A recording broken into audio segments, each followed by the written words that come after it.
મારું નામ રિયા ગોહેલ છું. અહીંયા બાયોસાયન્સ ભવનમાં અભ્યાસ કરું છું અને 8 દિવસથી આપણે જે દીપડાની ચર્ચાઓ ચાલી રહી છે સતત એના લીધે અમારા વિદ્યાર્થીઓમાં પણ થોડો ભયનો માહોલ છે, કારણ કે ડિપાર્ટમેન્ટની આસપાસ દરેક જગ્યાએ જંગલનો જ માહોલ છે, તો ક્યાંય પણ તે છુપાયેલો હોઈ શકે છે. એટલે અમને ભવનમાંથી પણ સાવચેત રહેવાની સૂચનાઓ આપેલી છે કે જરૂર ના હોય તો ત્યાંથી બહાર નીકળવાનું ટાળવું જોઈએ અને જો જરૂર હોય તો વાહન લઈને જ નીકળવું એવી પણ સૂચનાઓ આપેલી છે. અને અહીંયા દરેક જગ્યાએ સિક્યુરિટી ગાર્ડની પણ સખત વ્યવસ્થા છે અને બહારના લોકોને પણ ન આવવા માટે સૂચનાઓ આપેલી છે. તકેદારી પૂરી રાખેલી છે. અહીંયા વન વિભાગે અહીંયા પાંજરું પણ મૂક્યું છે. હા, ગઈકાલે સાંજે વન વિભાગ દ્વારા અહીંયા પાંજરું પણ મૂકવામાં આવેલું છે અને એમાં ત્યાં એ લોકોએ શિકાર માટે બકરીઓ પણ રાખેલી હતી, પણ એ શિકાર લઈને જતો રહ્યો છે, પણ હજી સુધી આવ્યો નથી પાંજરામાં, એવી આજ સવારે અમને માહિતી મળેલી છે.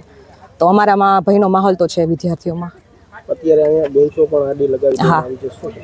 અહીંયા બેન્ચ તો ઘણા સમયથી રાખેલી જ છે. આ માહોલ છે એના લીધે કે અહીંયાથી બને તો પ્રવાસીઓ પણ આવવાનું ટાળે, કે જેમ કે મોર્નિંગ વોકમાં સવારે લોકો બહુ અહીંયા આવે છે, તો આના લીધે હમણાંથી એ લોકો પણ બહુ ઓછા જોવા મળે છે અને લોકોને ના જ પાડેલી છે કે બને તો તમે યુનિવર્સિટીની અંદર હમણાં ન આવો તો વધારે સારું. આ ભયનો માહોલ છે એના લીધે.